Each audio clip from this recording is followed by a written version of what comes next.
Hi everybody, I'm Ryan Mitchell. I'm your host today on the OHSAA State Wrestling Championship Preview Show, and we have a whole lot coming your way. This is year number 25 at the Jerome Schottenstein Center for the OHSAA Wrestling Tournament. We'll give you a behind-the-scenes look at this beautiful facility, among a lot of other things. We will preview Division I, Division II, Division III, and the girls who are in their third season as a sanctioned OHSAA Championship event. We'll talk with Chris Kalai, among others, about what it takes to put this tournament on. All that and more is coming your way. Settle in. This is the OHSAA State Wrestling Championship Preview Show.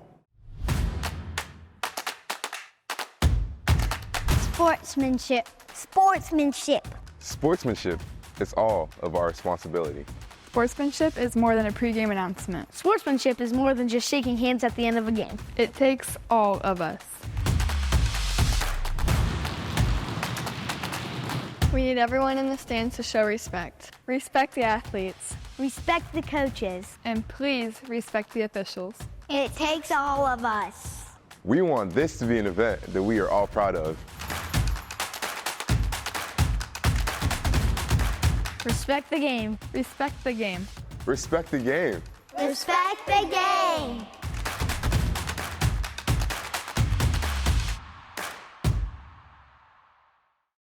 Welcome back to the OHSAA State Wrestling Championship Preview Show.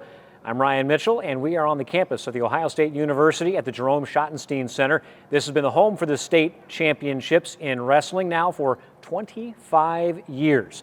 This building opened in 1998, hosted its first championship in 1999, and of course there was not a championship held in 2020, so this is the 25th held in this beautiful building. And Colin Thompson, the general manager of the Schottenstein Center, joins us now. You've been here almost since the beginning. Tell us kind of how this building came about and how it became such a part of the fabric of the Ohio State University. Well, I know this building, I landed here in 2000, and the building had been open for a little while before that. Andy Geiger had been a big proponent of bringing this facility onto campus and was successful in doing so. And when I arrived, OHSAA was actually one of the anchor partners that we had. My first event ever was actually a state boys tournament, state high school boys basketball tournament. So that was my first introduction to working in this facility. It's a beautiful place to watch an event. All sorts of different things are done here. But one of the most important functions of this building is a recruiting tool because, in the business of sports, you have to be able to sell yourself. So how important is this building in bringing people in here that may be future Buckeyes? One of the original mission statements for the building was to be a gateway to campus. We have the opportunity to welcome lots of folks for a lot of different events to this facility, and we always try to put our best foot forward. A lot of times this building or an event here might be folks' first exposure to the city of Columbus, to the Ohio State University, to the Department of Athletics. So we try to, you always have one chance to make a first impression. Right. So we always try to make sure we hit that one out of the park. And the OHSAA wrestling event is really special to us because we get to welcome individual athletes and their families from all over the state. And oftentimes it is their first trip to town. So we like to make that a good experience for them. Hopefully they feel welcome here. And we try to make it a great weekend because we know we enjoy it. For my money, this is the best high school wrestling state tournament in the country. And this facility is a big part of that. What makes it work so well? I love the partnership that we have with the OHSAA. Had great relationships with tournament directors there for many years, and one of the things that I've always found impressive is that the organization's always trying to strive to do something new and different with the tournament. One of the other things that I think makes this an impactful event is we're able to do all 10 mats. There's a lot of buildings that can't do that just from the size and shape. The building undergoes a pretty significant transformation to make that happen, but that's what we're here for. We're a multi-purpose building, and we try to host all sorts of things. We'll retract a bunch of the seats, pull things out of the way, do the 10 mat, and then slowly reduce all the way down to the 3 mat final. The Parade of Champions has always been a fantastic element of the event. Just the pomp and circumstance that goes into that, I think, is really special for the families that are here and for the athletes that get to participate. And the planning of that, if folks have not seen the Tournament of Champions, the Parade of Champions for this tournament, you can find them online, you can watch them. It's just mesmerizing to see, and I've been here in person for the vast majority of them. The planning of that, the partnership with the OHSAA, just what all goes into putting on the show that is the state tournament? There's a lot of coordination in the run-up because that last session break before the finals is pretty tight, but the building undergoes a pretty significant transformation where we remove the final mats. We rely heavily on the runners and scorers and timers and volunteers for the tournament to kind of help us get mats out of the way, get carpets out of the way, so the building staff can bring seating back in, lay the mats out in their new orientation, and really just kind of it's a dance and it's fun to watch. So the changeovers of this building is one of the things that I've always been very proud of. Our ability to do events, dates are our inventory, so our ability to do events back to back to back has always been something I've been very proud of. And this tournament is a unique event, but there are dozens of different kinds of events that are hosted here. So what are some of the unique challenges for the different types of events you have to host here?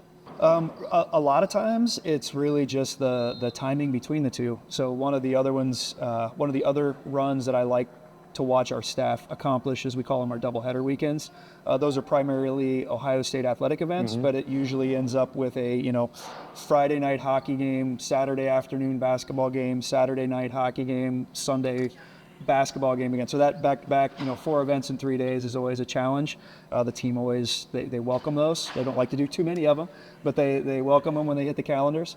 And then probably the biggest challenge I think we face with a building this size is if you have big environmental changes, if you have to do like big temperature changes and stuff like that, depending on what the weather is outside. And building stages and things like that for concerts. Exactly. It's an undertaking. And I was thinking on my way up here that the state wrestling tournament is one of the biggest changes the building undergoes, but I was thinking it's probably comparable to when we have to do a monster truck where we bring dirt into the building and all those things. So we'll do a little bit of everything here. What are some of your favorite locations in this building, whether they're public facing, that people that have a ticket they'll see and notice, or the parts of the building that make it work that fans don't get to see? Sure.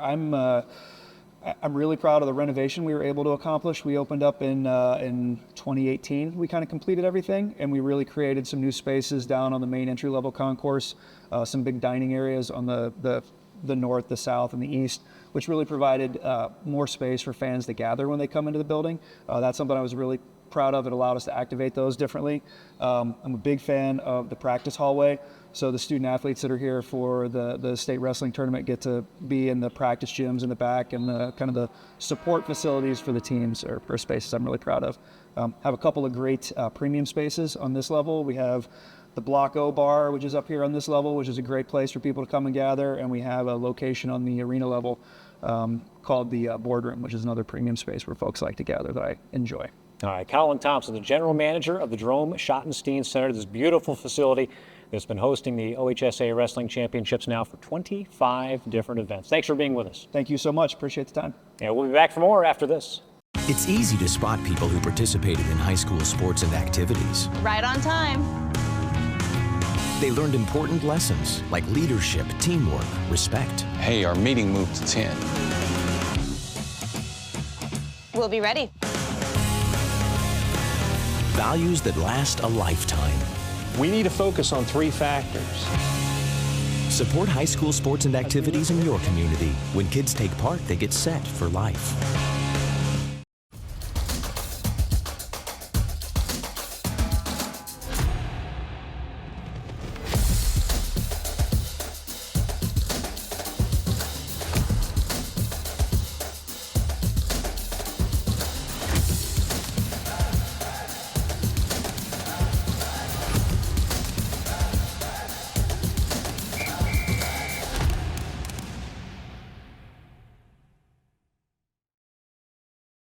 Welcome back to the OHSAA State Wrestling Championship Preview Show here at the Jerome Schottenstein Center. And we are going to talk now about what it takes to put on this event from a technical standpoint.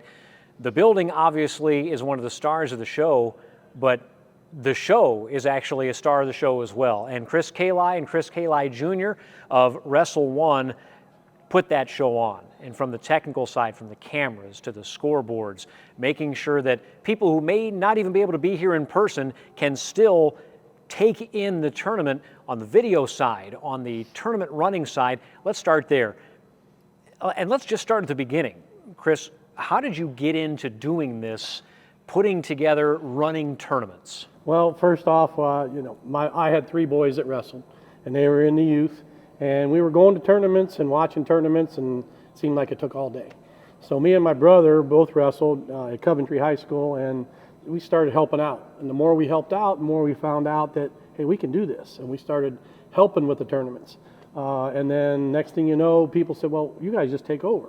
And we started pairing them with papers and run-inners, and then the computers came out, and we started working with that. And my brother was a computer tech, and so he started gathering computers, and we found out that track wrestling had a program that we could use, and this is 12, 13 years ago now. That my brother's passed by then, so Christopher ended up taking his position as the computer tech, and the owners of the business is me and my wife and him.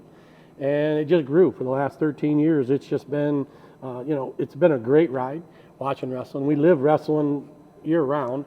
As I'm a state chair for Ohio for USA Wrestling, I see it all the time. And we just wanted to be part of it. So now that we're part of it, it's like the business just grows, and we get to meet so many great people. And, Christopher, now that you are a part of this organization and an integral aspect of this from the technical side, is this something that you just kind of came to, or did you say, okay, we need help and you're in here? Well, it kind of was actually funny at least for the state tournament. It was because we had our business running, and we've been doing different events and a couple college events, getting our feet wet, and COVID hit. And we had just gotten into the camera stuff, and they were originally trying to figure out how to run that year that we didn't have, how they were going to do it with no fans. And so we kind of offered up, well, we have cameras and we can do it.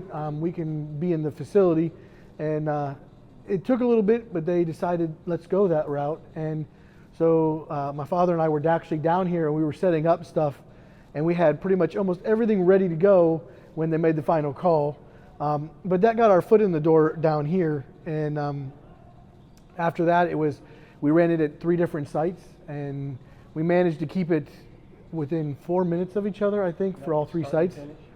So that was pretty unique in itself, keeping tabs with everybody and running them. And then the next year it was, let's do it at the shot and see what we can do. So let's talk about the physical aspect, the technology that's required to run a tournament. You mentioned that paper bout sheets are no longer a thing, right. But you have to score, you have to do all that sort of thing.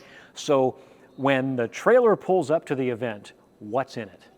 Well, we have a trailer and 2 trucks and 11 people on our crew. And when we start, we open that trailer, we've got TVs, big screen TVs, we've got servers, we got computers, we've got clocks, we've got all kinds of cameras and cases that we're carrying out. Once that trailer's unloaded, there's so many things all over the place to put where it belongs. And each table has to have a camera, a clock, a computer, and all those wires got to be connected. But our crew is phenomenal. I mean, they all get along, we laugh, we joke, and that makes the weekend go faster. But everybody loves wrestling that we have. And it's a pretty big trailer, but now we have 2. Because we have a traveling wrestling mat too, so we kind of add that. So people are asking for more and more, and he's doing more and more to the point where he basically works all day at my house doing the setups all week for the tournaments. When you arrive on site at a typical tournament, not a state tournament where you've got 10 mats and 4 divisions, how much lead time do you give yourself from the time you pull into the parking lot to when the first whistle blows? Well, most of the time we're doing it the night before. We'll pull in and we'll set everything up. We have already contacted the tech people from the school, so he knows where he's got to go right away. We set his table up, and he's like the prima donna. He's got to have his 3 or 4 screens, and he hides behind it all everywhere he's at. But he can see he's running more than 1 tournament at one time. So he's running the tournament that we're at. He's running a tournament in Kentucky, 1 in West Virginia, and then he's also talking to the flow people. So basically, we set up everything the night before, 2, 3, 4 hours, and then we're there first thing at 6 o'clock the next morning, making sure all the clocks and everything is up and running and everything's connected and the streaming is going on. So Christopher, you're used to then running a 4 tournament event in one spot.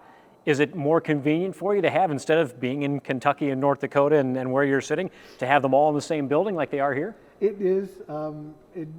It's still a challenge because in those events, they have their own bout numbers and stuff. But here, we have to use the same bouts and the same bout numbers through all 4 different events. So that gets a little tricky in itself and trying to keep it all straight and all square.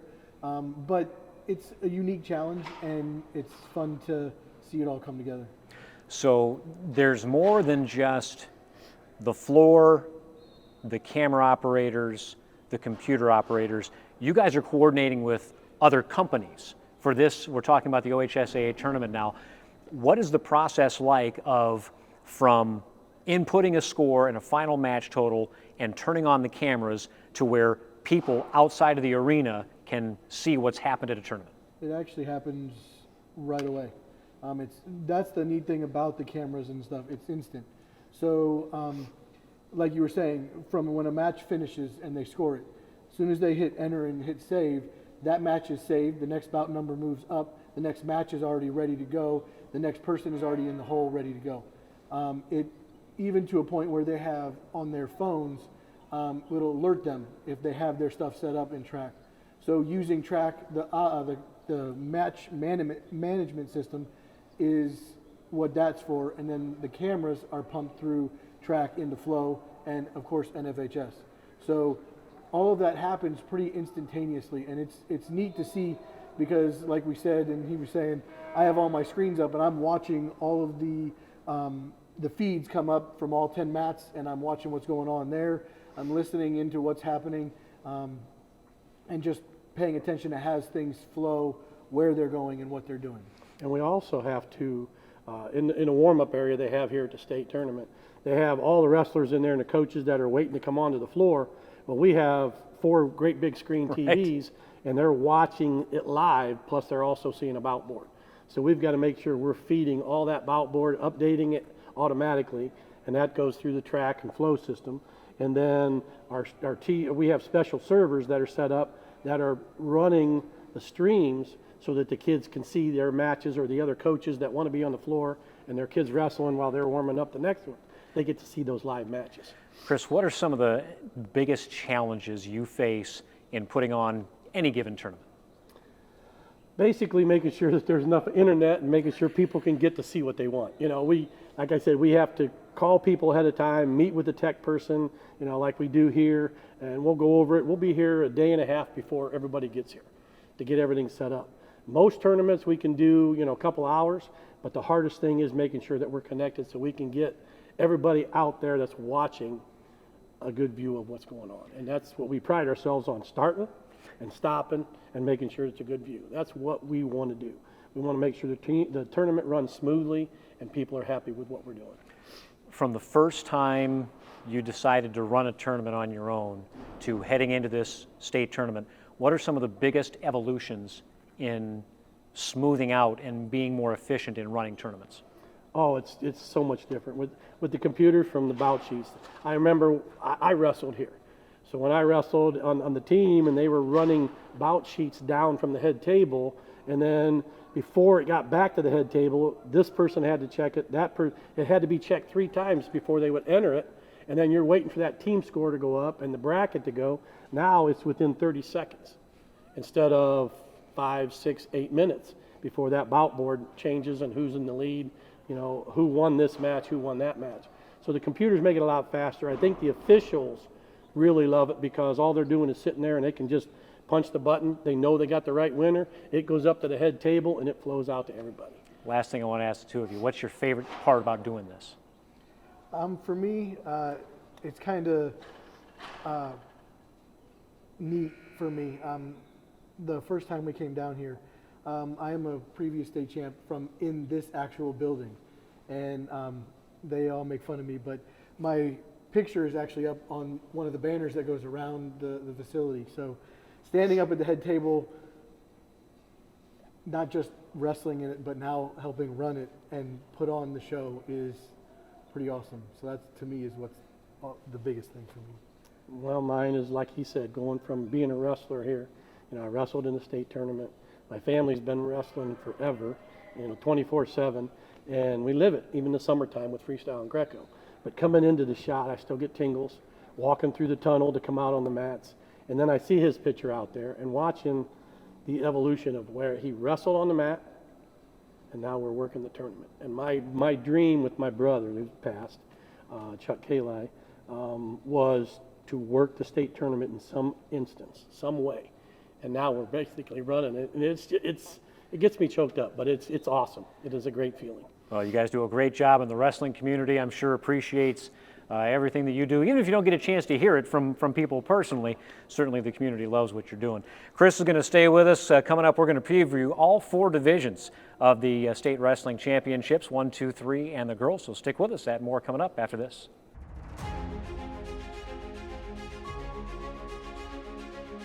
Welcome to the OHSAA. Every day we work too.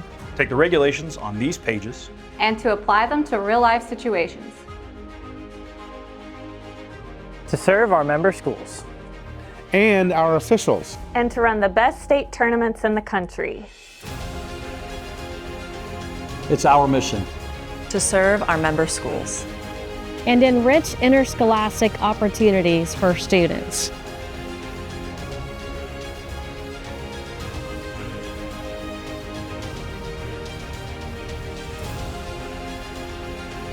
Welcome! Welcome. Welcome. Welcome to the OHSAA.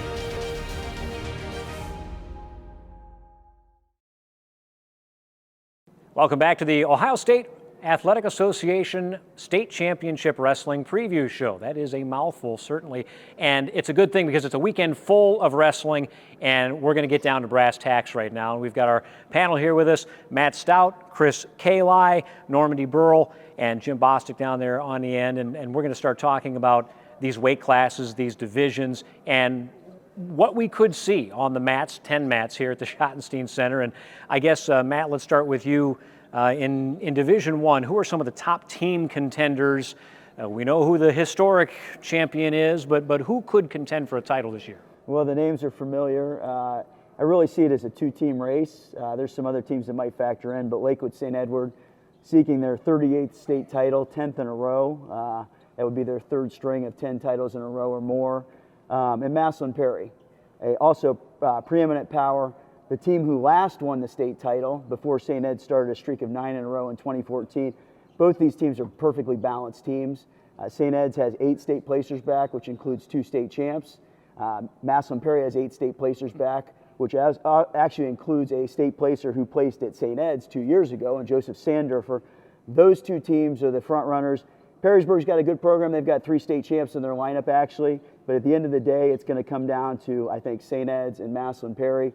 And we know how these things goes in tournaments like this. It comes down to draws and bonus points and who's hot that weekend. I think either of those teams could win. Either of those teams could conceivably break the state record in Division I for total points scored, which St. Ed set in 2007 with 229 points. I also think the runner-up points record is in jeopardy as well. LaSalle set that in 2019 with, I think, 186.5 points. So I think it's a 2-team race, and I think it'll come down to St. Ed's or Massillon Perry.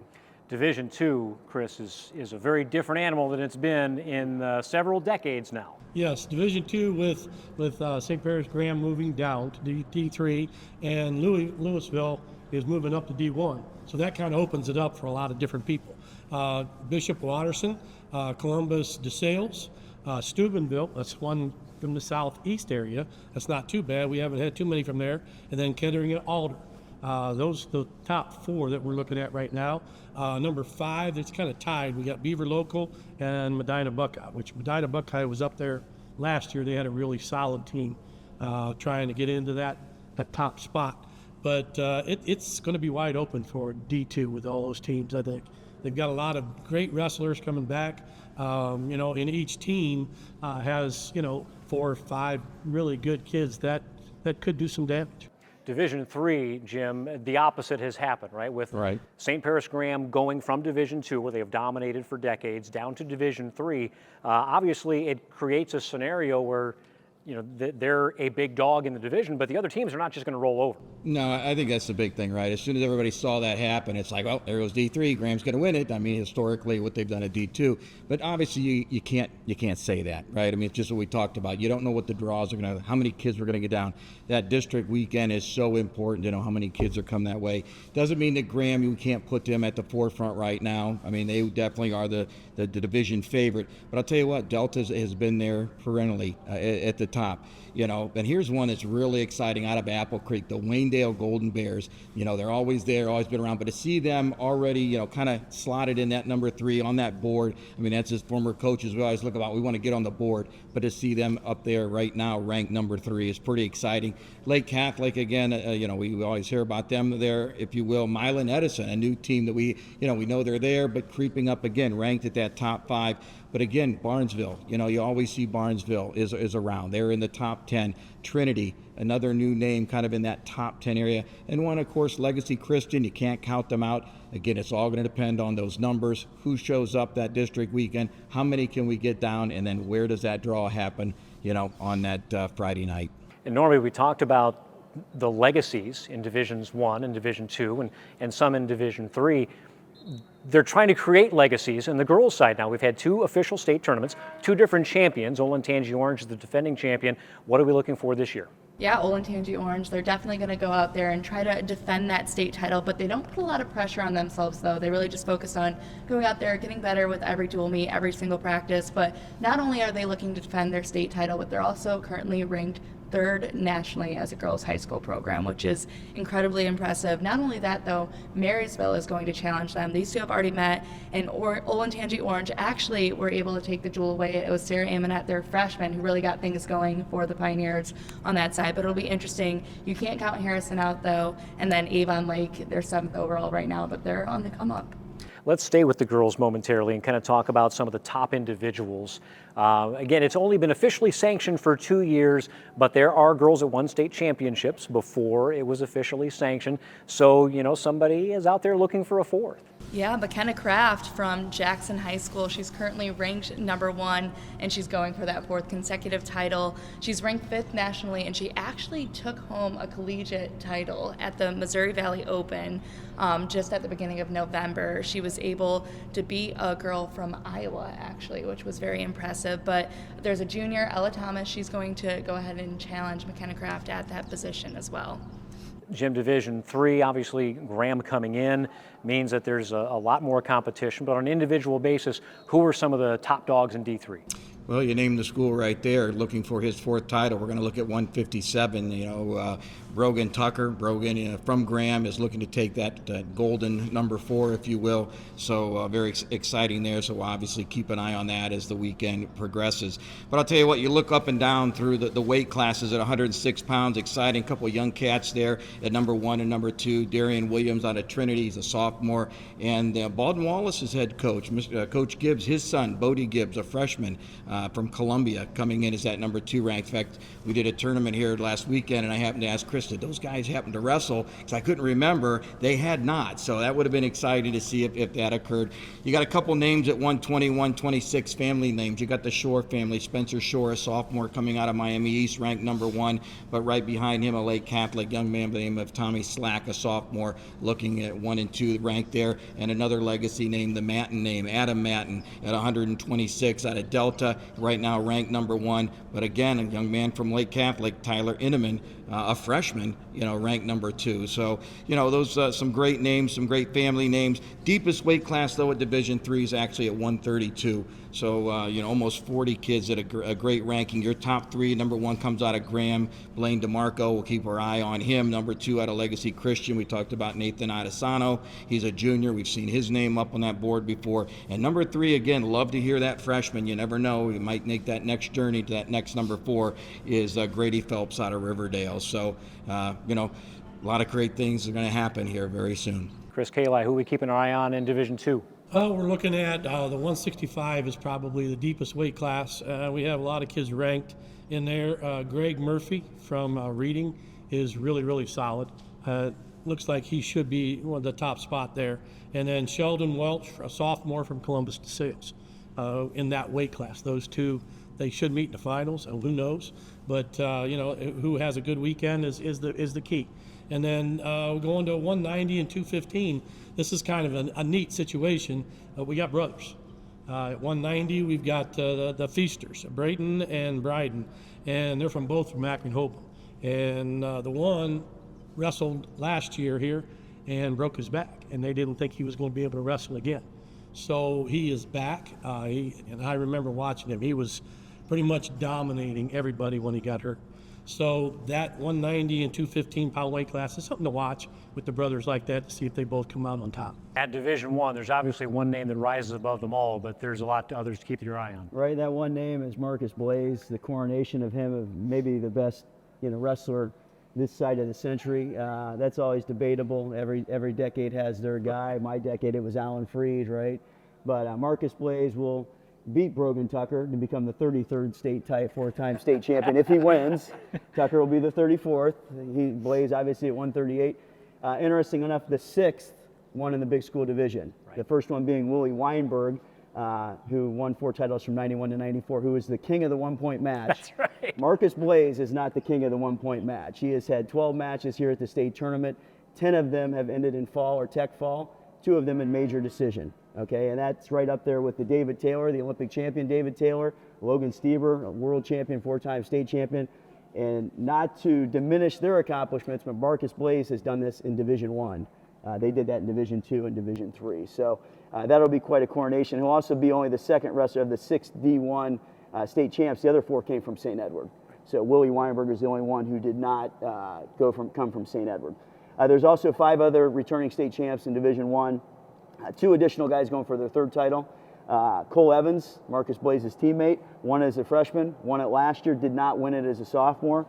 He's up 4 weight classes this year, though. He won it last year at 126. He's up to 150 this year. That's been done before. The great Steve Luke did that twice. Eventual national champ at Michigan. He went from 112 to 135, 135 to 160. But that's a tough task. Yes. And he's in a difficult weight class as well. And then the second one is Carson Brown at St. Edward. He's a junior. He's going for his 3rd title at 126. There's also a couple other state champs in the field that have returned. Ethan Tamar, who won the state as a freshman at 106, did not win it last year. He's at a very difficult 120-pound weight class. Matthew Kowalski going for his 2nd title for Springboro. He would become their first 2-time state champion. That's an interesting finals matchup, potential finals matchup, because he could have a rematch with Jarrell Miller of St. Edward, who has finished 2nd 3 times. And no one in Ohio high school wrestling history has finished 2nd 4 times. Kowalski beat him 6-1 last year in the state finals. The year before, Miller beat Kowalski 16-0 in the quarterfinals. So that could be a rubber match. So those are interesting matches. So those are returning state champs. I feel like I'm missing one state champ, but there we go. So I'll just kind of open this up to the floor. Are there any matches across any division that you're really looking forward to, knowing full well that once the whistle blows, anything can happen in every division, and every bracket's going to be chaos? But is there anything that you kind of maybe look at the rankings and circle, boy, that's what I really want to see? I mean, the 120-pound weight class is going to be really interesting. You have Talia Guntram from Steubenville, who was the state champion last year at 110 pounds, and then Mackenzie Carter was who she beat for that state title, and she is also at 120 pounds now. So that's going to be an interesting matchup when you see them, because there's a good chance that they could end up going head-to-head again in that state championship.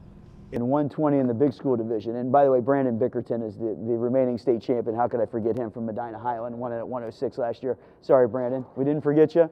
We know you're back at 113 this year. But 120 in Division I is really interesting. 3 really Division I college prospects in Gray Burnett, who won the state last year. Ethan Tamar, who we mentioned, who won the state as well at 106. They wrestled back-to-back weekends last year. Tamar beat him 6-5 in the district finals, and Burnett flipped that 3-2 in the state finals, okay? But on top of that, you also have Liston Siebert, okay, who is a stud as well and has competed well at the national level. That could go any way. They wrestled at the Ironman. Tamar beat Siebert, and then Burnett beat Siebert. So that is a really intriguing weight class, and I'm really looking forward to seeing how those matchups play out. I think the same thing. I mean, Maslin Perry's right in my backyard. I mean, the Federal League, my boy's Maslin Jackson, so we, competed. So anytime a Perry guy gets on the mat, I'm excited to see watch through. But I think for me, it goes back to the 2 guys we talked about, man. I mean, you got Blaze and you got Tucker, because when each of those guys step on the mat, the opponent is one of two things. It's either I'm going to crumble knowing what I'm going to be facing against, and I'm not really sure mentally if I'm prepared for that, or does that opponent come out with a target, where they've got that target, and it's like, you know what, you're not getting that 4-time title. I'm going to be the one to bring you down. So I think for me, it's going to be exciting to watch each time those two young men step on the mat, what it's going to be, how it's going to develop. There's no guarantees, right, that we know that to walk that number 4. So for me, I think those two guys are going to be on my radar. I want to really see this kid coming back from this back problem. That's the point. He was so dominant last year. Yes. He got on the as mat, a freshman, pounded people as a freshman. I know he's great in football. They didn't know if he was going to be back, but watching him wrestle last year, he was right in front of us. Mm-hmm. And when we talked about him, and he moved, and he just took it to people. He is built as a warrior, basically. He really, really looked good last year. I'm excited to see him again this year. That was a great preview, guys. Thank you very much, and we'll be back right after this. I just wanted to play. I just want to play. I just want to play. I just want to play. Play. Play. Along the way, I'm learning Sportsmanship. Sportsmanship. Teamwork. Teamwork. How to work hard. How to work hard. Discipline. Hustle. Sacrifice. How to be a leader. Dedication. I just want to play. And along the way, I'm learning to put the team before myself. To put the team before myself. How to be a student. How to be a student. I'm learning to set a good example. How to work hard. To accept responsibility. That I represent my community. That I represent my community. I just wanted to play, and look where it took me. She's done it! Tiana Bartoletta has done it! From Elyria, Ohio, now an Olympic gold medalist.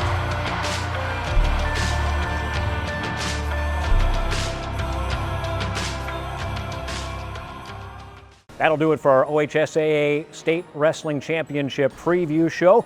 Thanks to the guests that we had with us on the panel today, as well as taking us through this beautiful facility, the Schottenstein Center, and figuring out exactly what it takes to put on a tournament of this size. The OHSAA State Wrestling Championships will take place March 7, 8, and 9, and you can get your tickets to be there in person at ohsaa.org, or you can watch live online at nfhsnetwork.com. For the entire production crew and our panel, this is Ryan Mitchell saying thanks for being with us, and we're looking forward to the state championships here at the Schottenstein Center.